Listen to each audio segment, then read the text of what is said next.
Hey, welcome back everybody. Thank you guys for tuning in. I hope you guys are having good luck with your gardening and all your projects. And without further ado, let's get to today's.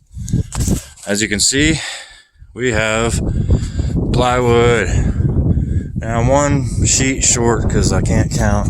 I needed 15 and I only grabbed 14 for some reason. So we're going to head back into town and get that last sheet of plywood, and we're going to get the metal roof too while we're there.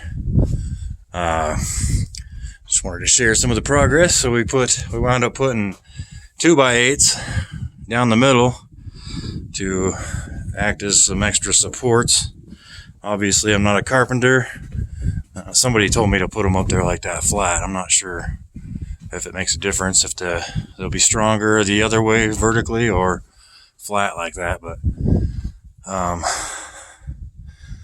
we used a bunch of, it's all scraps too, all stuff I had laying around, so I didn't have to spend any money for that stuff. And then so the bottom 5 sheets here, the bottom 5 are the only ones that are screwed down, and I only put 2 screws in each one in case I had to move some of this around because it's not square, because I don't know what I'm doing. So we have some stair stepping, looks like here it's going to occur. But we'll see what happens when we get all this stuff lined up. I'm exhausted. I put all those up there by myself, and it's a little tall on this side. It's about 10, 11 feet off the ground up there. So I had to climb up and down off the ladder 100 times to scoot the sheets over, but I got it, and I'm pretty excited. It's a lot of progress. There's another problem I ran into. You see the seam right there? It doesn't land on the post, because when I welded the brackets up there, I welded them on from down here instead of on top, and I didn't line them up correctly. And since they're all welded on, I didn't want to go through and cut them all off and redo it. So we're going to use some scraps and double them up right here. I'll take the chop saw later and I'll cut this off to make it flush with this so it doesn't look as ugly.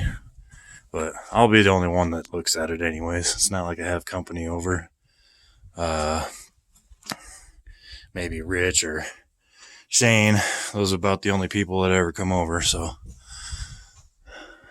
I'm pretty stoked about this. You know, we got the gap in there so that the wind can go through and doesn't lift the whole thing up off the ground and throw it across the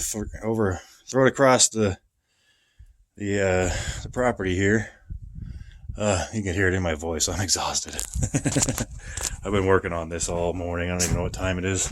I got up when the sun came up, and it was freezing cold in the trailer. Some of the water pipes inside were actually frozen. So when I went to turn the water on, it didn't work.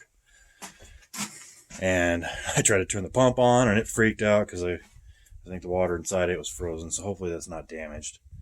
It did thaw out, and I did turn it all on and to make sure it still works, and we're good to go. But yeah, it's pretty scary that it got that cold in the trailer. I didn't notice because I sleep under 100 blankets, but I could definitely see my breath when I woke up. It was pretty interesting. And yesterday it was really cold out here too, because I was out here all day working yesterday, and it started raining in the late afternoon, and the temperature dropped quite a bit. So I'm kind of not surprised about the freezing.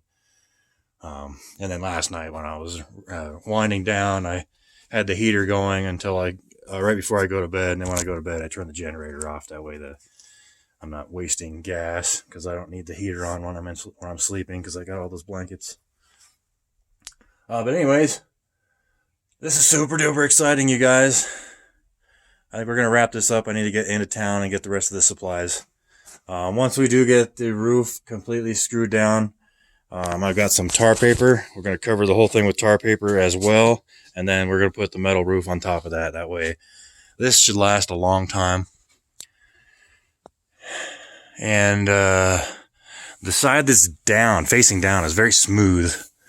At the beginning, I didn't know what I was doing, and I was going to put the smooth side up because I thought maybe it was more water resistant. But it says clearly, this side down. Space square edges 1/8 of an inch. I'm not sure what that means. Maybe it means leave 1/8 of an inch of a gap in between there, where you can see the light coming through. I'm not sure. So I guess we'll figure it out as we go. This is going to be pretty awesome. This is a big area. It's 40 feet by about 10 feet, 40 feet by 10 feet. And the roof itself is 40 feet by 11 feet, I believe. So it's a pretty large service area. And it rained yesterday, of course, to tease me. But we also got some of the plumbing insulated. I insulated all that because of last night. Luckily, there's no water in here, so none of this got damaged. And none of the aquaponics was damaged either, so we lucked out. The water temperature in the fish tank didn't drop that low either, so the fish are still alive. We just had, there's probably some ice over here still, too. Look at that. Yeah, look at the ice. There.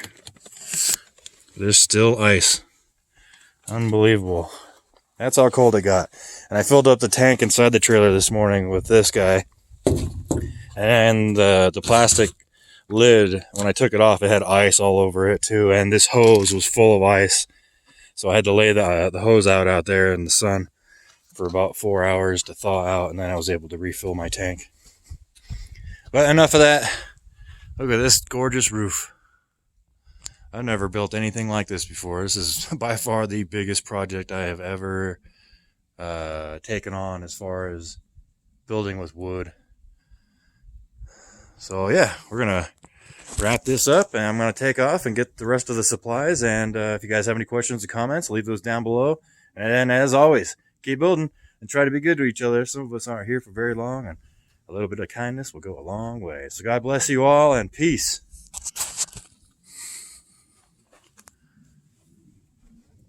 Sounds like we got some A10 warthogs. Won't be able to see them on the camera though.